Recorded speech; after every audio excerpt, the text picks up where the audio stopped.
Nós vamos começar com o nosso Renan Santos, que esse corte nunca pode morrer. A gente tem que lembrar sempre de deixar esse corte vivo, tá?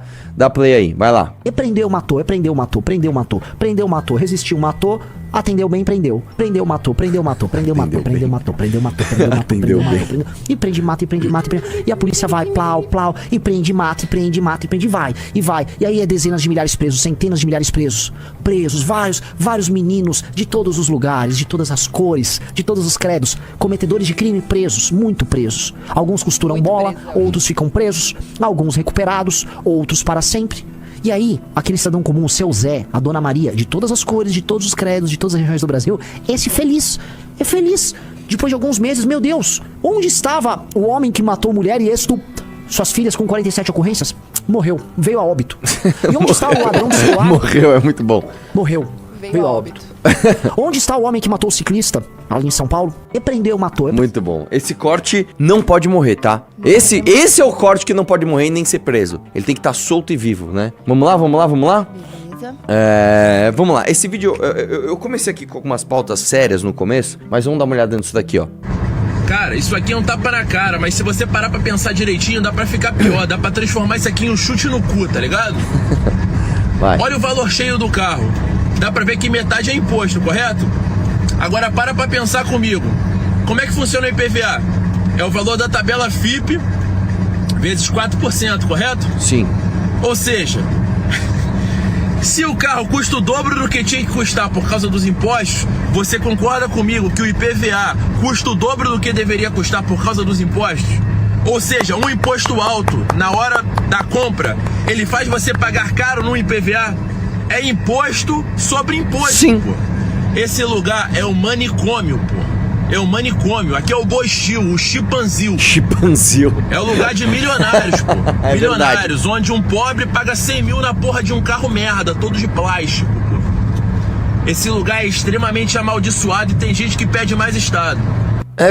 Cara, vamos lá. Ele trouxe uma questão muito legal, que é o seguinte, é o tal do imposto em cascata. Quando a gente fala que imposto no produto e serviço é um absurdo, é porque ele gera imposto em cascata. Só que é o seguinte, a metade do carro que é imposto ainda é tudo isso por conta de outros impostos que já foram cobrados, você nem sabe. Então o cara, na hora de produzir a borracha, pagou imposto. Na hora de transportar a borracha, pagou imposto. Na hora de produzir o pneu, pagou imposto. Na hora de transportar o pneu, pagou imposto. Na hora de montar o pneu na roda, pagou imposto. Na hora de levar a roda pro carro, pagou imposto. Você vai pagando imposto em cascata e depois, aqui no Brasil, nós temos um outro absurdo, que é o imposto sobre propriedade. Isso pra mim é assim, isso é um absurdo completo. Você trabalhou, você pagou o seu imposto de renda, você comprou um produto, você pagou imposto sobre produto, agora você tem que pagar o imposto por ter o produto. O IPVA é isso, cara. Só que quando você vai para a área de construção civil, para a área de imóvel, é pior ainda. Porque na área de imóvel funciona assim. Quando você trabalha e ganha dinheiro, você paga o seu imposto de renda. Aí você vai comprar o terreno. Você vai pagar o terreno, você vai pagar o imposto do terreno e você vai pagar o imposto de passar o terreno pro teu nome, que é o ITBI. Depois, você vai comprar o tijolo. Você vai pagar imposto no tijolo, no transporte do tijolo, etc. Aí você vai pagar a mão de obra, você vai construir, certo? A partir do momento que você constrói, você tem que pagar o imposto sobre a mão de obra da construção. Então não é que você paga o imposto pro cara que construiu, não. O cara que construiu, você vai pagar o construtor e você vai pagar o imposto sobre a mão de obra daquela obra. É mais um imposto.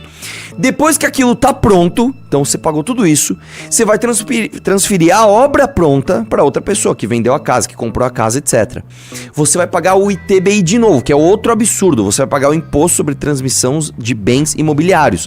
Ou seja, eu tenho um negócio aqui que eu construí, você está comprando esse negócio, você já pagou imposto de renda, tudo isso.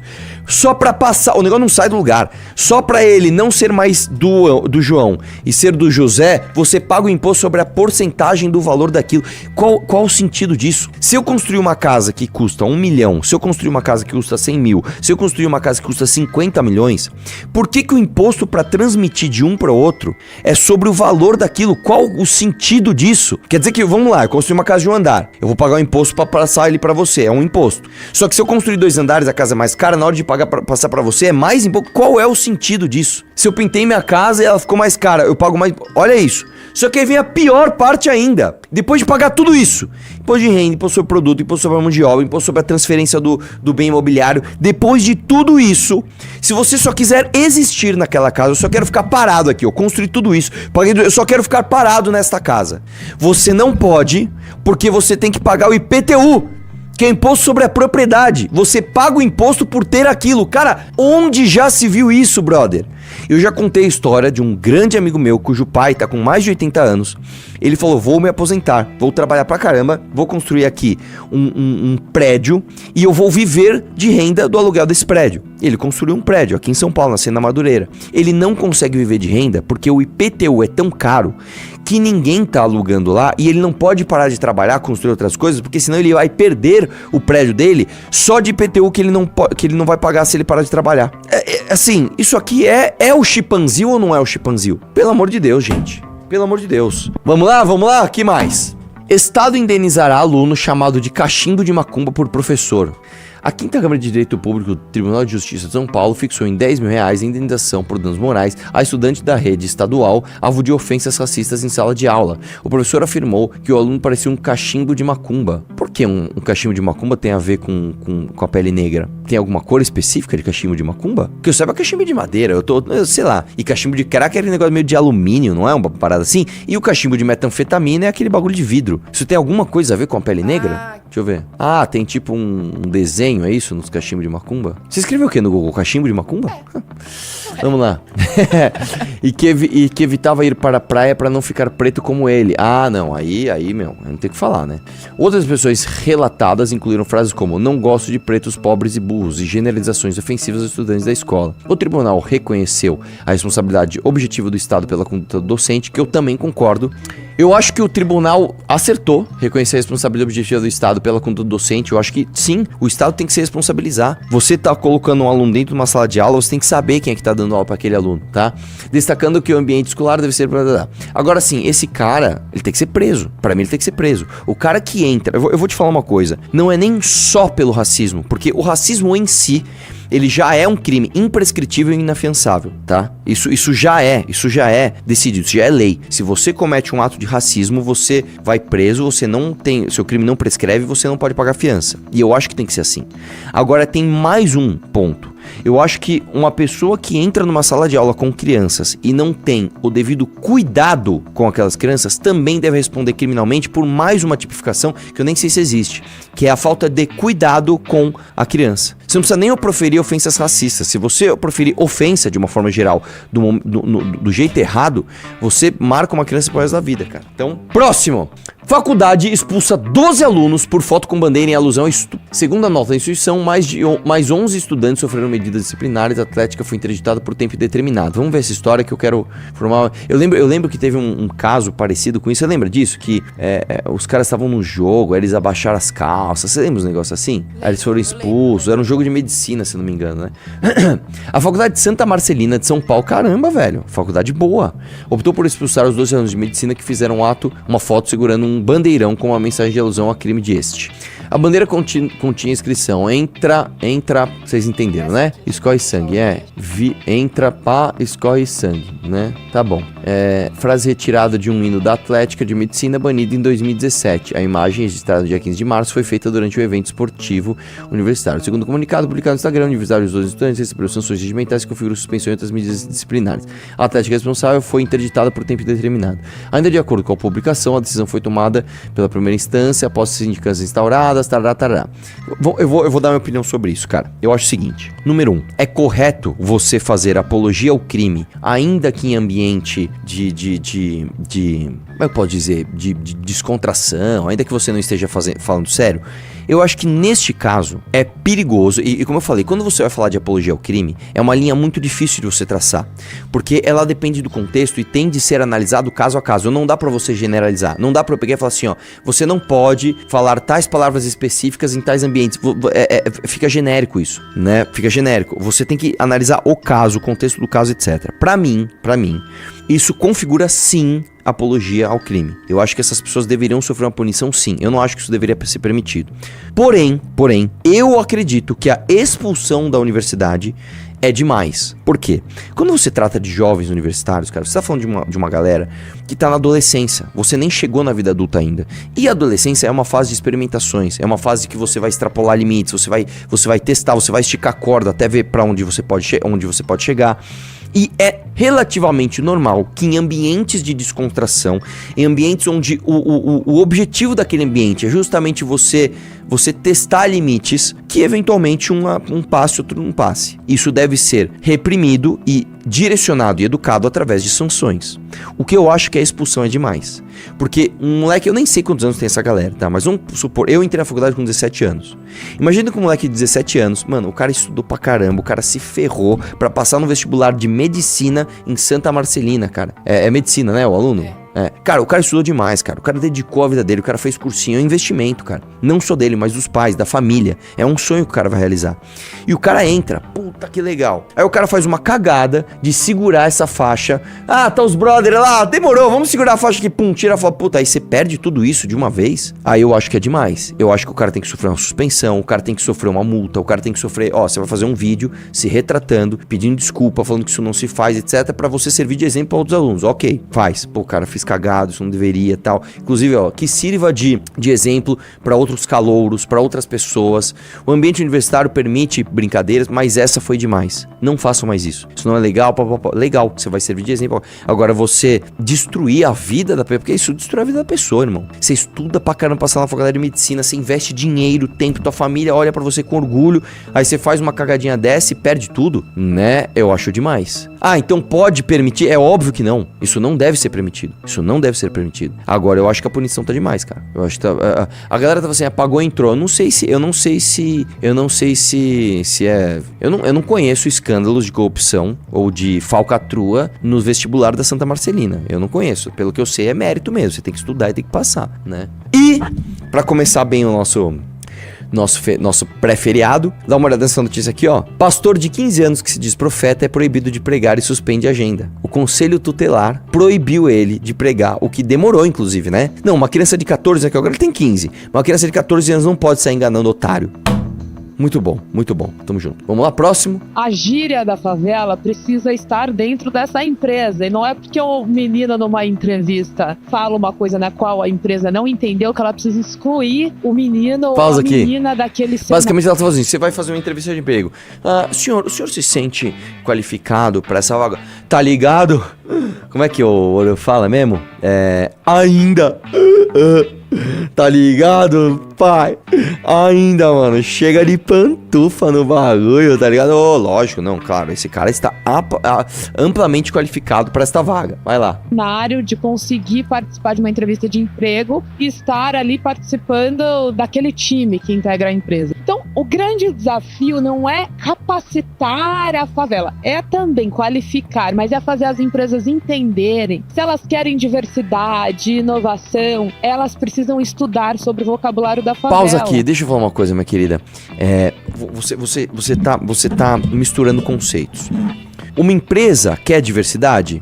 Nem sempre. Por exemplo, eu vou dar um exemplo. Uma vez apareceu uma mulher, né, que ela foi naquele Shark Tank e ela foi falar que ela queria fazer produtos exclusivamente para mulheres e que ela ia proibir homens de comprar. Ela é uma mulher da tua turma, ela é esquerdista e ela não quer diversidade. Ao contrário, ela quer exclusão. Ela quer exclusão de homens daquilo ali. Ela quer que, beleza, você pode achar isso um bom negócio, mau negócio. Eu achei uma imbecilidade, né? Beleza. Nem toda empresa quer diversidade, né? É que diversidade tá muito ligada à inclusão. E inclusão as pessoas associam a questão de deficiências, né? Vamos ser inclusivos, porque aí o cadeirante pode entrar. Não. A inclusão, ela não necessariamente é uma coisa boa. Por exemplo, se você tem um banheiro exclusivo para mulheres, você quer a exclusão dos homens daquele ambiente. Se você tem uma criança que tá numa série, ela tá na 5ª série, né? São excluídas daquela sala as pessoas do quarto ano e do 6º ano. São somente pessoas do 5º ano ali. A exclusão também faz parte da vida.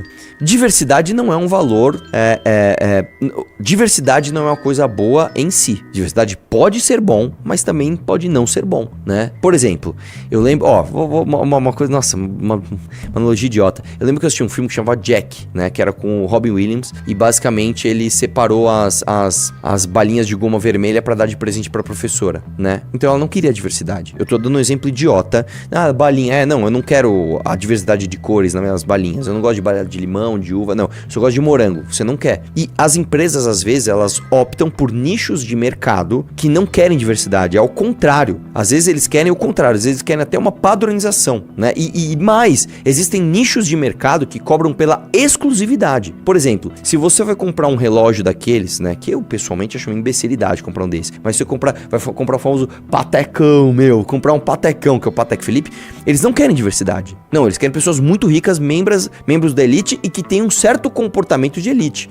Se você chega lá e você tem muita grana, você não tem um comportamento que condiz com a imagem que a marca quer passar, tem essa de diversidade. Então começa por aí. Segundo ponto, depois você fala o seguinte, porque a empresa tem que estudar o vocabulário da favela e vamos lá. Se a empresa quer, da porta pra fora, atingir aquele público pra vender alguma coisa pra aquele público, isso é uma coisa. Agora, o que se entende de comportamento e cultura de favela não é algo desejável pra dentro de uma empresa. Porque o que se entende, o que se deveria entender da filosofia de uma favela? Um lugar absolutamente desorganizado, um lugar onde as leis não são respeitadas, um lugar onde o Estado paralelo domina, e um lugar onde basicamente, você tem o oposto da beleza. Tudo é feio. Numa favela, tudo é feio. Você tem a casa com os tijolos expostos, tudo torto, você não tem segurança, você não tem confiabilidade. Então uma empresa não tem que absorver cultura de favela. Ao contrário, a favela é que deveria absorver cultura de uma empresa. Vamos ser organizados, vamos ser eficientes, vamos ser meritocrático, vamos oferecer condições mínimas, né, de convivência e de atendimento geral às pessoas que eventualmente vão passar por aqui. Então, não, cara, eu não quero transformar minha empresa numa favela, né? Isso é pura ideologia. Enfim, vamos lá, vamos continuar. Porque isso é uma cultura. E você não pode exigir que alguém mude a sua cultura. Pausa aqui, isso é outra coisa também ridícula, cara. As pessoas, elas entendem essa palavra cultura quase como um escudo a críticas. Então é o seguinte, ó. Eu tenho aqui uma sociedade, sei lá, primitiva, que eles comem criancinhas. Eu acho que isso é errado. Aí você põe escudo. Não, cultura. Isso é cultura. Logo, isso não pode ser errado, porque é cultura. E você não pode exigir que essas pessoas mudem sua cultura. Não, isso tá errado. E outra coisa também. As pessoas entendem a cultura como algo frágil que deve ser o tempo todo protegido. Como se fosse, sei lá, uma espécie em extinção. Não, cara. A cultura ela é muito forte. A cultura só existe porque ela foi passada de gerações a gerações. E se um dia uma outra cultura se sobressai e eu não vou dizer subjuga, mas ela torna a cultura anterior obsoleta, é da fase natural do amadurecimento e do avanço da técnica humana que algumas culturas simplesmente sumam. Eu vou dar um exemplo pra você também. Tem um Instagram, cara, uma página no Instagram que eu fico vendo, que é de um povo africano, que eles são bem primitivos e eles ficam mostrando os hábitos alimentares desse povo. Então, assim, esses caras, eles pegam, por exemplo, um animal, sei lá, e eles cozinham aquele animal e eles comem, por exemplo, o estômago daquele animal e mostra eles assim, ó, cara, comendo assim, eles arrancando aquele estômago, aquela carne dura, horrorosa, quebra os dentes deles ali, puta, aquilo é muito nutritivo, mas cara, aquilo é horroroso de comer.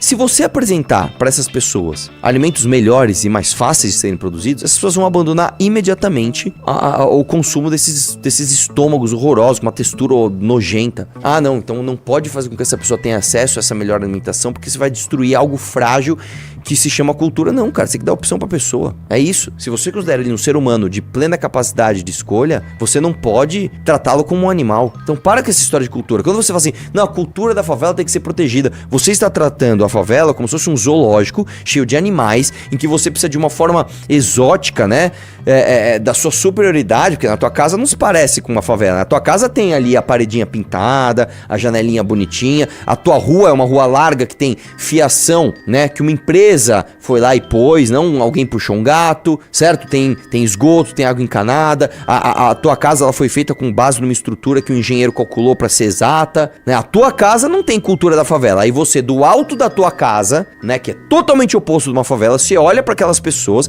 e quase como um ser humano olhando macacos num zoológico, você fala, temos que preservar isso aqui, porque isso aqui não, vai lá viver então, vende a tua casa, compra um barraco na favela e faça uma imersão cultural. Você vai lá viver, vê se você vai, aí você não vai querer. Agora tira uma pessoa de lá pra ver se ela não vai querer. Pega uma pessoa que é favelada, você fala o seguinte, vamos trocar, eu vou morar no teu barraco, você vai morar na minha casa. A pessoa vai assim, ó, troca na hora. Então para com isso.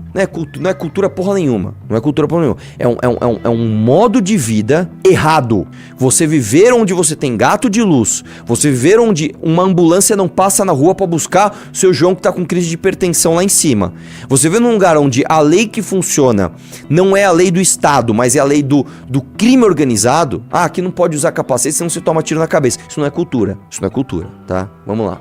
E ser um lugar. É o desafio do momento, né? Ele é um desafio gigante, porque o conhecimento, eu diria que assim, Dantas, eu acho que o conhecimento em si, conhecimento tecnológico, a exigência de um conhecimento formal para que você consiga jogar o jogo, ser aceito à mesa aqui, ele é aquilo que quebra as barreiras e te permite ir além, né? Permite fazer uma construção maior, uma construção mais robusta. Então esse é um desafio de fato enorme. Eu entendi muito bem o que ela falou. Eu acho essa pergunta ela foi muito difícil porque ela ressoa em mim de uma maneira assim destruidora. Nossa. Eu sou o outlier do outlier, a improbabilidade da improbabilidade. E por que eu digo isso? Eu sou uma indígena, eu sou uma mulher, eu sou negra, eu sou a primeira geração que nasce fora da aldeia. Por algum motivo que em algum momento talvez eu saiba, eu fui fazer matemática, depois fui fazer estatística, depois fui trabalhar no mercado financeiro e me enrolei na tecnologia. E nesse momento, eu sou muito questionada poxa, mas como é que você conseguiu chegar lá sendo tão diferente? O que mudou no jogo foi o conhecimento. É verdade. Eu não concordo. Eu tava concordando com o que ela falou. Eu não sei onde ela ia chegar, qual a conclusão que ela ia chegar. Aí eu pergunto pra ela, eu não sei o nome dessa senhora, mas e se você fosse colocada com uma pessoa, entre aspas, condenada a não ter acesso àquilo que fez você explorar o seu potencial? Se você fez matemática, depois fez estatística, depois foi pro mercado financeiro, você é uma pessoa que tem eficiência na aplicação dessas técnicas, que inclusive são muito mais associadas à cultura europeia e portuguesa de dominância do que da cultura indígena aqui. Você teve uma oportunidade de migrar da tua cultura indígena para uma cultura mais... eu não sei qual palavra usar para ser mais preciso, mas uma cultura... A europeia não é a palavra, mas uma cultura diferente, vamos chamar assim. E se você tivesse sido condenada a não ter essa escolha? A ser mantida pela outra mulher? Não, deixa ela saber que tem faculdade, tudo. Dá um arco e flecha pra ela, manda ela, sei lá, dá um arpão, manda ela ficar caçando peixe ali no rio. É justamente isso, eu não sei qual a conclusão que ela tirar do que ela tava falando, mas ela é um exemplo disso. Esse daqui é um vídeo numa invasão do MST, onde o pessoal chega pra reintegrar. Vai, vamos lá, vamos ver isso daí. Já ouviu, senhor? Ouça, não tem reunião comigo, não vim negociar com você. É uma ordem. Ou você sai ou eu tiro. Dúvida? Não, mas não vai sair. Atenção. Pessoal, peraí.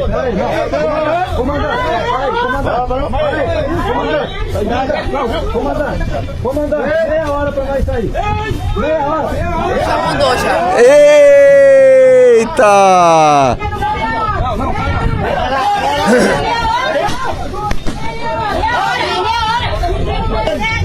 Meia hora, senhor, meia hora! Os senhores têm 30 segundos!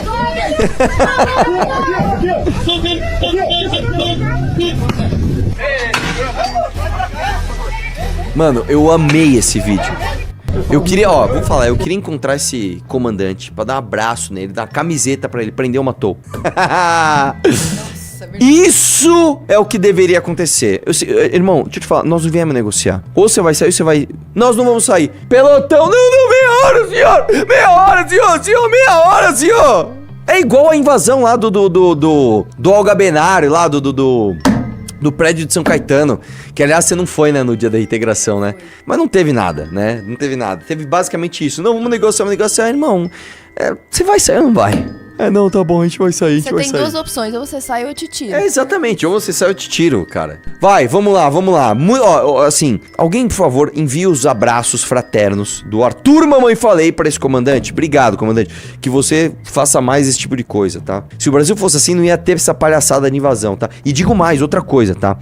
Se eu fosse prefeito ou governador, não ia ter essa de Polícia Federal, não tem essa, eu vou peitar, eu vou desobedecer ordens federais. Ah, mas o STF mandou, então me prende, porque eu vou mandar a polícia lá e vai executar a reintegração de posse e acabou, ponto final.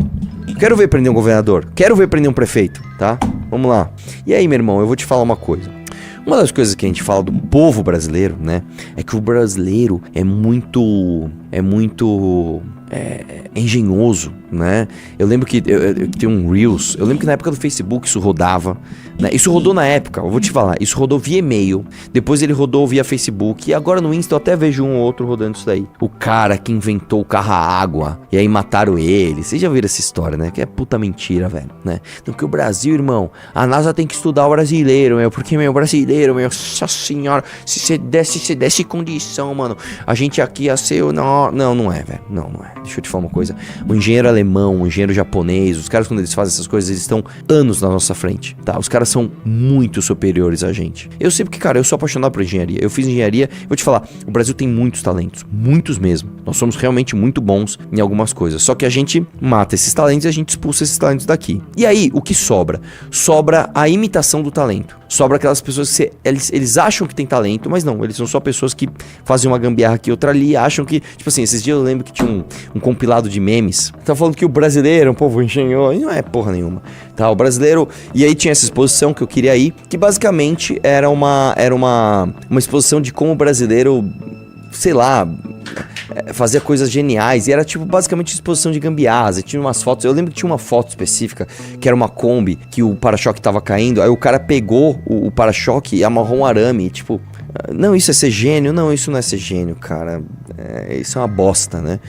Enfim, no meio disso tudo, eu vi esse vídeo aqui, ó. O cara pegou e falou assim, por que eu vou ficar gastando tanto dinheiro com gás se eu posso, basicamente, pegar uma garrafa, encher de gasolina e usar o vapor da gasolina para aquecer meus alimentos? Ah, por quê? Por que a gente não pensou nisso antes, né? Por que a gente faz todo esse procedimento, né? De refinar o petróleo em diferentes fases, tirar o GLP, tirar o GNV, tirar o nafta, tirar o não sei o quê, e cada um tem um uso. Por que a gente só não vai no posto, enche uma garrafa PET de gasolina e tenta cozinhar com ela? Será que porque você vai pôr fogo na sua casa? Põe aí o vídeo. Vamos lá. Gasolina borbulhando, gerando vapor da gasolina e gerando fogo. Aí, ó, que legal. Vira até um maçarico. Aí, ó. É agora, pessoal, ó lá. Pressão. Aê! Parabéns. Parabéns.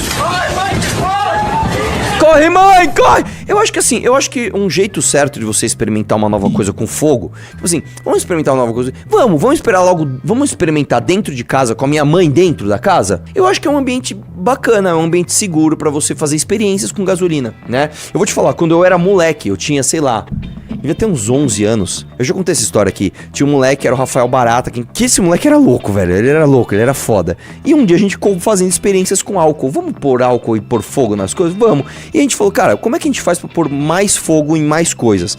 Né? Vamos fazer o seguinte, vamos no tanque. O tanque não pega fogo, o tanque é de porcelana, vamos tacar fogo ali. E se der merda, a gente abre a torneira, que sai água, então apaga o fogo. Olha só, a gente tinha 11 anos. A gente jogou um monte de água, aquela labareda. Aí beleza, mano, deu ruim. O que começou a acontecer? Na época tinha máquina de lavar, e a máquina de lavar tinha uma mangueira de plástico que ela virava, nem sei se existe hoje ainda. Hoje em dia já faz direto você faz lá uma saidinha direto pro esgoto. E ela virava assim, ela jogava a água da máquina de lavar usada no tanque. Começou a pegar fogo, derreter aquilo, mano. Eu falei, nossa, fudeu, vamos abrir a torneira. Quem é que conseguiu enfiar a mão lá no fogo? E o bagulho era, sei lá, de latão, incandescente. Irmão, aí a gente, vamos apagar com a vassoura. Eu lembro até hoje da cena, a gente foi lá, apagou com a vassoura, pegou fogo, mano. Que desespero. Aí a gente pegou um outro, nem lembro como que a gente resolveu. Eu acho que a gente pegou um pau e ficou batendo no bagulho da torneira até abrir e cair água ali. Por sorte a gente não pôs fogo na casa inteira. Eu tinha 11 anos. 11 anos. E eu falei, gasolina é muito perigoso. Os caras adultos, não. Ô mãe, vem cá, ó. Vê se esse fogão novo tá potente, mãe. Pegou fogo em tudo. Corre, corre. Tomar no cu, viu, cara? Eu me irrito com isso, cara. Eu me irrito com isso, tá? Ai, vamos lá. Seguinte, velho. Onde que é isso aí? Cerca de 60 pessoas de 14 países da Europa disputaram o título de melhor imitador de gaivotas no último domingo, em De Pan, cidade costeira da Bélgica. Vamos lá, belga, ensina a gente. Ensina a gente a ser normal, vai, vamos ver. Ah, é legal.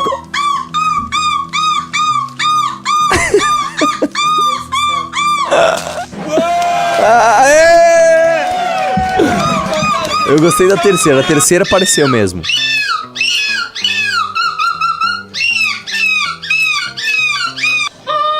Não, não era. Não era essa mesmo. É uma gaivota chita, né?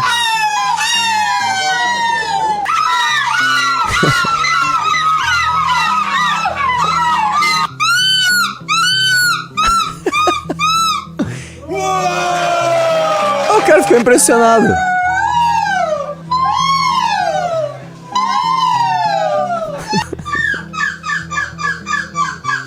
Essa foi a melhor. Essa foi a melhor.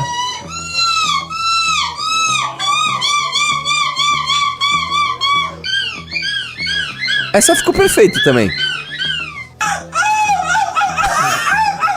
É uma gaivota cão. Aí ela pega uma minhoca. I came from Denmark just to win the European Championship in Seagull Sounds. I feel good, I think. I was a bit nervous, but Ela ganhou. it's great. I practiced with TikTok and I practiced in front of the mirror and in front of the seagulls. Ah, você jura que você praticou no TikTok? Quem poderia imaginar, né, que o TikTok... Eu acho que o chinês, cara, o chinês falou assim, irmão, vamos fuder o ocidente, vamos. Mano, mete um TikTok lá, os caras imitando gaivota, irmão. E os nossos molequinhos chinês tudo lá, vamos estudar, ser astronauta, vamos, sei lá, construir um carro elétrico que anda, sei lá, só com a força do pensamento. E a galera lá... E no Brasil é aqui, ó. E o chinês fala agora... Meu irmão, o chinês fala o seguinte, pra que a gente vai construir arma nuclear? Pra que a gente vai, mano, sei lá, explodir os outros? Deixa ele sozinho, fica imitando gaivota aí, velho, enquanto eu, sei lá, construo a BYD.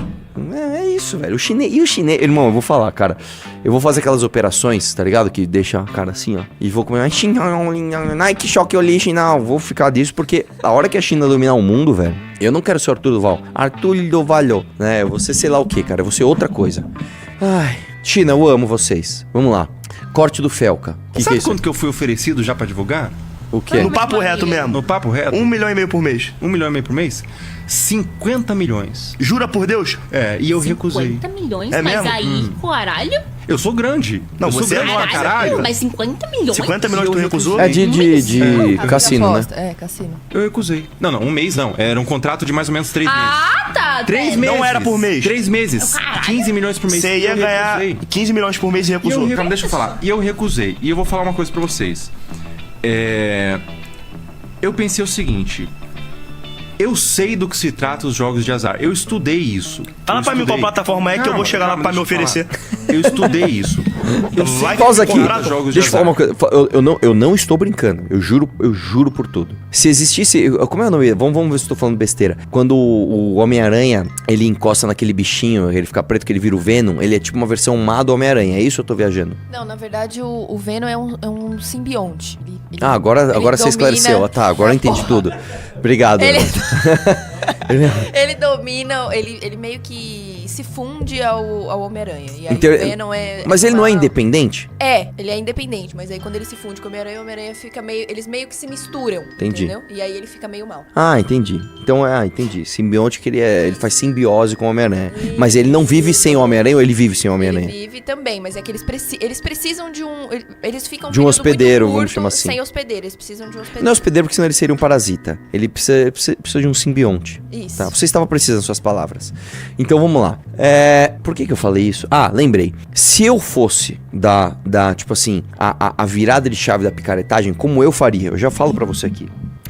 Eu faria o seguinte, eu ia pegar toda a minha família, falar, gente, vamos todo mundo pra outro país. Eu ia pegar todo mundo que eu amo, eu ia falar, cara, vamos pra qualquer outro lugar, sei lá, escolhe um lugar aí, sei lá, pra tal lugar, lugar X.